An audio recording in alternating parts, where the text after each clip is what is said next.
Hey guys, this is a follow-up video of my Bandit springs upgrade I did to my Talon back in the summer. I installed complete spring kit, tenders and the mains. And due to the spring sag that I had here on this tender spring, my original Honda springs were mashed flat. These right here, they're mashed completely out, and all I was running on was the main springs.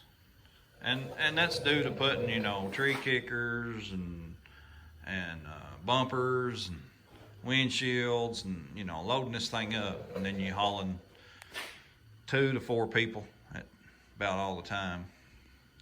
Well, what I'm going to do is I've put 300 miles on it.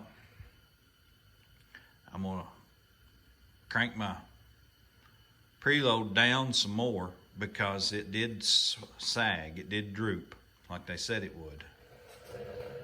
And not much in the back, it drooped in the front.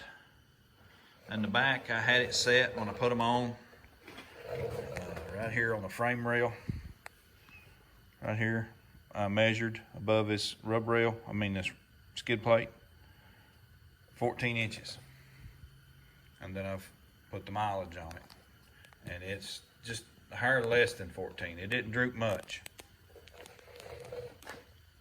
So I'm gonna crank my preload down 3/4 of an inch in the back, and probably 3/8 of an inch in the front. It drooped a little bit more in the front than it did in the back. You see, I've got 30-inch tires on it. Came out with 28-inch tires. And with 28s, it was 13 inches in the back and 13.5 in the front. So now I'm at 14 in the back and 14.5 in the front. And that was all due just to the tire because the difference in height. So my suspension is still setting at the same specs, the same height. It always has. So I've got a little bit more room to adjust my preload down to get a little bit more height out of it to where my back is like 14.5 and my front will be 15. And that's all I want. I don't want no more than that. I rode some in Wildcat and around here, and it does real good. Bottomed out just a little, just occasionally, on a big sharp hump, and that was it. So I think that'd be good. I keep her up close to 15. Don't need no more than that. Well, I'm gonna get started. I got it on its jack stands. I got the suspension down in the back. I'm gonna go ahead and loosen my lock rings. And like I said, crank the back down an extra 3/4 of an inch. I'll get back. All right, guys, update. I've got both sides adjusted. I'll make sure I don't cover up the lens. Okay, I've cranked it down another 3/4 of an inch. It was 3 inches from that collar. Stick it at the end of the threads against that collar. And you see my bottom nut, my main nut, is on 3 3/4. 3 3/4. Time to move to the front. Okay, just adjusted it pretty easy on the front. The spring and nut and everything will turn all together. It'll all rotate off that clip down there. So I put a little oil down there on that clip so I wouldn't try to wear nothing, gouge nothing. But you can just grab spring and all and turn it. But you can see on that bottom nut there, on that main nut, I've got 3 3/4 right on the nose. Got my lock ring tightened all back up already. Okay, now to get it out and run it around the neighborhood, let it settle. Bring it in here and recheck our height and see what that gives us. So that was 3/8 of an inch more preload in the front, which took it down to 3 3/4. And then the back, that was 3/4 of an inch more preload that took it down to 3 3/4. I'm hoping I get more than 14 out of the back and hitting about 15 in the front off the bottom of the skid plate. We'll go see. Okay, just got back, rode it around the block. Going by Shock Therapy's advice, it don't really work out on this Talon. As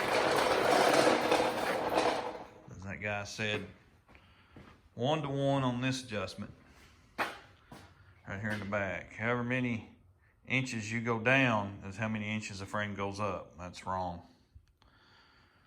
I think this swing arm right here where the shock's back here and the wheel's out here, it magnifies it, because I went up 3/4. I give it 3/4 more preload, and I went from 14 inches to 15 1/8. All right.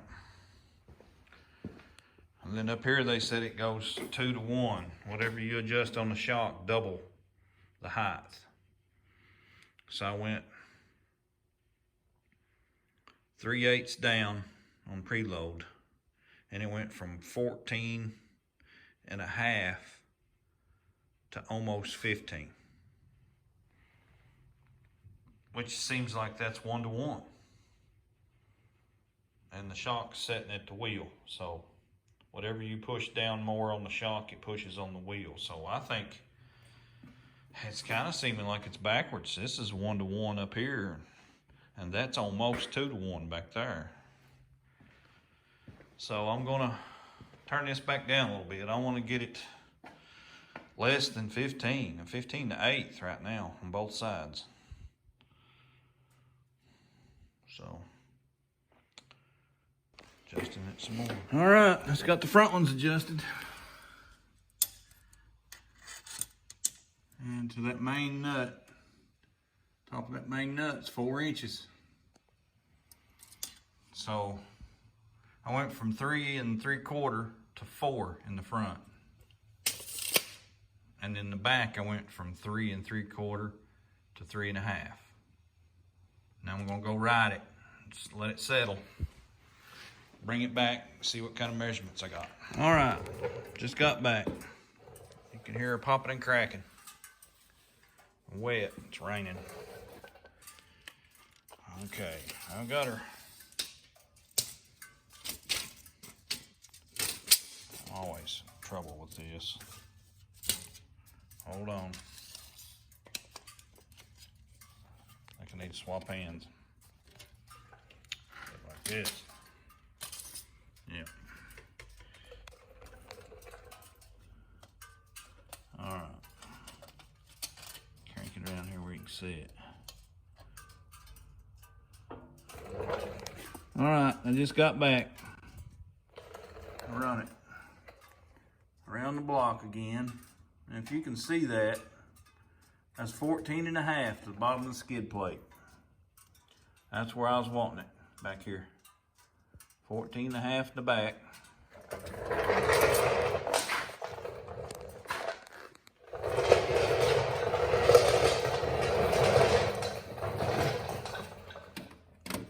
Get my light in there. 14 1/2 in the back.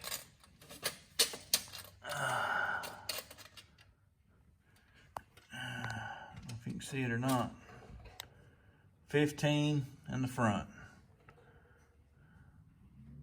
To the bottom of the skid plate now.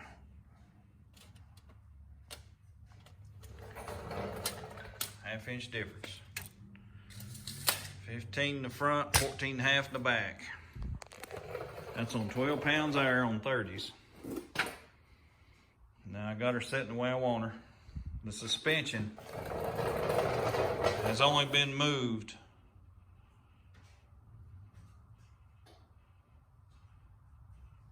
what, a 1/2 inch more with the bigger tires.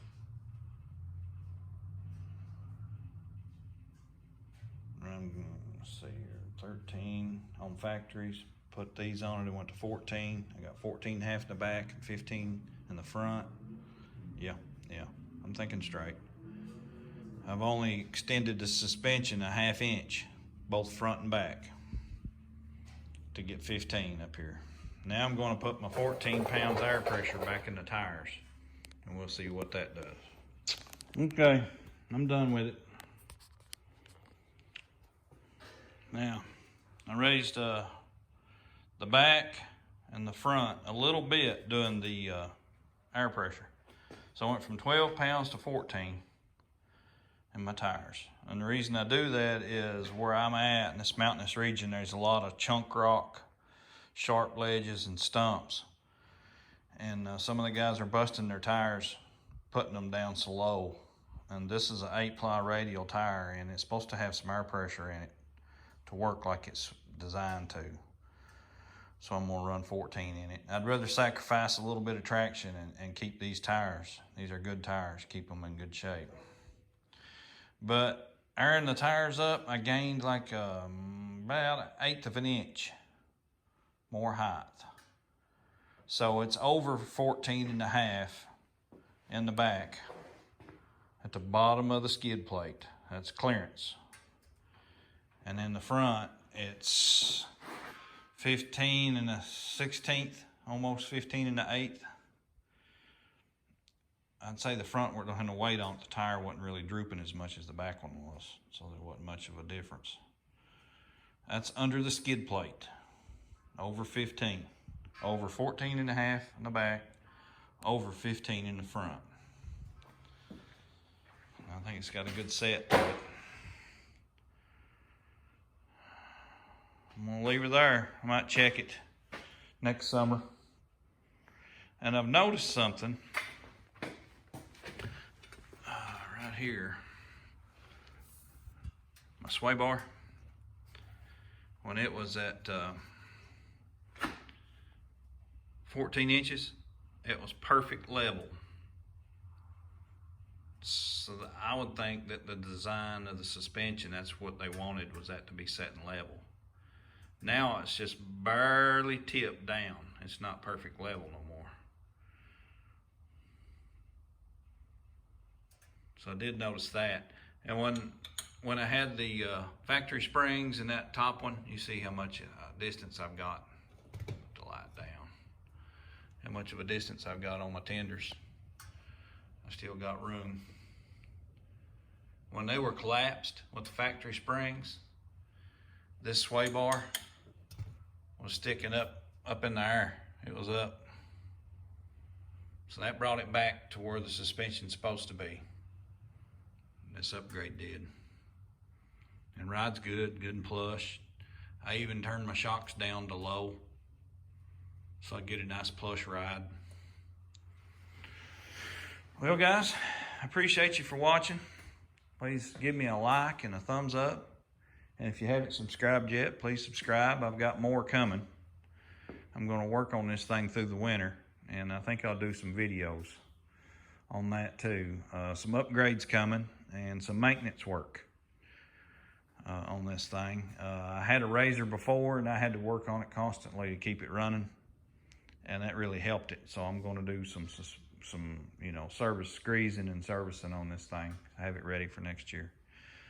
See you later.